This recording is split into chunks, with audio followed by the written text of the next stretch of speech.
beginning, there was nothing. Somehow, out of this nothing came everything. Out of this vibrant nothingness, matter, energy, space, time, consciousness, mind emerged, came out. How is it that something as unconscious as the matter of the brain can ever give rise to something as immaterial as an experience? If you want to see fear in a quantum physicist's eyes, just mention the words, the measurement problem. The measurement problem is this: an atom only appears in a particular place if you measure it. In other words, an atom is spread out all over the place until a conscious observer decides to look at it. So the act of measurement or observation creates the entire universe. Only conscious beings can be observers, then we're intimately hooked into the very existence of reality. Without us, there would just be this expanding superposition of possibilities with nothing definite ever actually happening. Out of millions and millions of blobs of energy and light, photons and electrons, they make up this imaginary three-dimensional solid world, which doesn't exist at all according to relativity or quantum mechanics. Anytime we attempt to look at particles beyond a certain level, the very act of observation changes things. And in addition, the more you look at individual particles, the more you realize that there is no such thing as one electron. An electron, or any elementary particle, exists only in relationship to other things, like other particles or the universe at large. This means that deeply enough, when you dive down into the nature of matter, everything we know about the everyday world dissolves. There are no objects anymore. There are only relationships. There's no locality anymore. There's no time anymore. The more you look at something in detail, in what we think of as solid matter, the less and less solid it begins to look. The only realities we know are the ones our brain manufactures.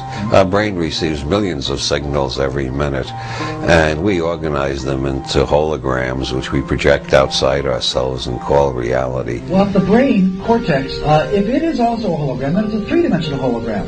If two-dimensional holograms reconstruct three-dimensional images, then, ergo, it follows that three-dimensional holograms reconstruct four-dimensional images. A hologram is a metaphor. It is how you take n dimensions of information and you bring them down into n-1 dimensions. It's a way of relating the paradoxes that we find in how to make a leap from this concept to that concept. The conceptual pigeonholes we use, words, to describe reality, are phenomena inside our head. They're not out there.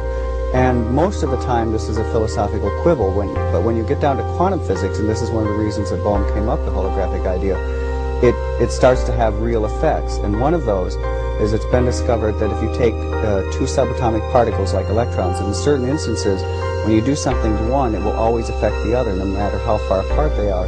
Well, how can this be? But what this tells us is that once matter is physically joined, even when it becomes separate, the energy is still there that's connecting it.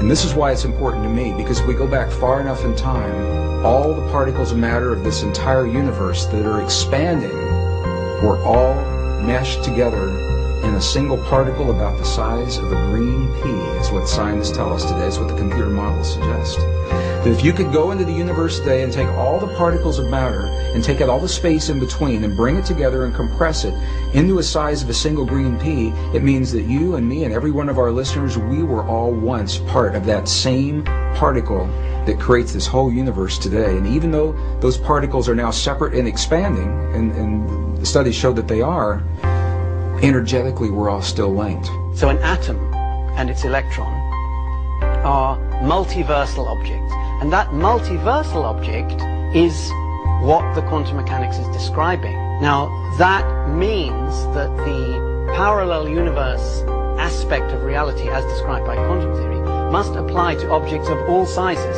humans, stars, galaxies, everything.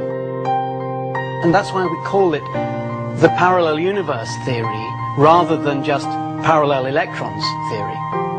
Because we ourselves are made of atoms after all. We are, that's right. And the same theory that says that the atoms exist in more than one place in different universes says that we humans also exist in more than one place and in more than one state of mind and so forth in different universes.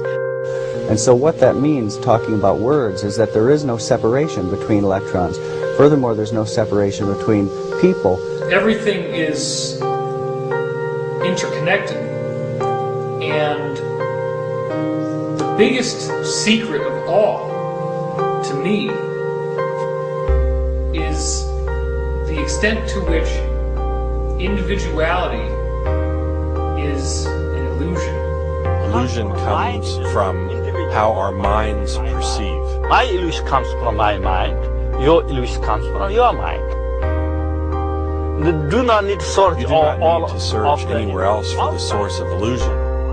Wherever we search externally, we cannot find the source of illusion because your illusions come from within your mind.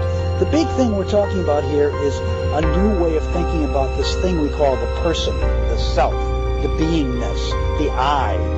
And as we begin to modify what we mean by that, we could begin to see and touch upon this infinite realm that I'm speaking about. Infinities are part of the boundary of your existence. That is, viewed from this perspective, everything can be divided to infinity. If you've ever wondered why nuclear power is 1,000,000 times more powerful than chemical energy, it's because chemical energy results from the manipulation of atoms in a molecule. Nuclear energy results from the manipulation of nucleons in a nucleus. The super-unified scale, 1,000, million times smaller, is virtually infinite in its dynamism. If you're seeking the infinite, what instruments do you have to seek the infinite? Only sense organs, isn't it? So through your sense organs, if you're seeking the infinite, it is like wanting to go to moon with a bullock cart. Isn't it so? That is the plight of humanity right now. With a limited perception, they're trying to grasp that which is beyond. So we try to perceive at the ultimate level of reality, and we search for any kind of method. For example, new technology, atomic power, etc. But search as we might, we cannot perceive the ultimate level of reality using these mechanisms. The ultimate level of reality is fundamentally empty. We cannot find and not observable using these scientific methods. Science is involved in a perceptual enterprise, not primarily in gaining knowledge, though knowledge appears, but knowledge is a byproduct. And by understanding the thing, you can coherently then our contact with it, as long as it is coherent. It shows that our understanding is correct. You see, we must distinguish between correct appearances and incorrect appearances are illusory. Your appearance now is what we call residual self-image. It is the mental projection of your digital self. This isn't real. What is real? How do you define real? If you're talking about what you can feel, what you can smell, what you can taste and see, then real is simply electrical signals interpreted by your brain. Our brains take information in and sometimes give it form. It's not that the picture is out there, it's that we're getting data that we're turning into a picture according to our own belief systems and our own unconscious belief systems as well.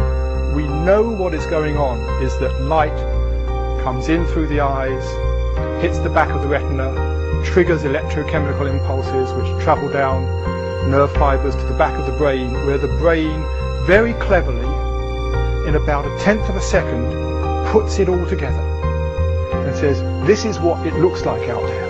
Well, you're creating your own reality tunnel. That doesn't mean you're creating reality.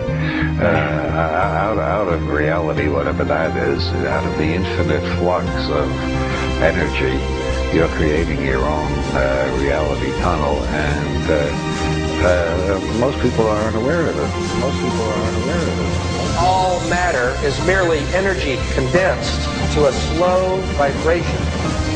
That we are all one consciousness experiencing itself subjectively. There is no such thing as death. Life is only a dream. And we are the imagination of ourselves.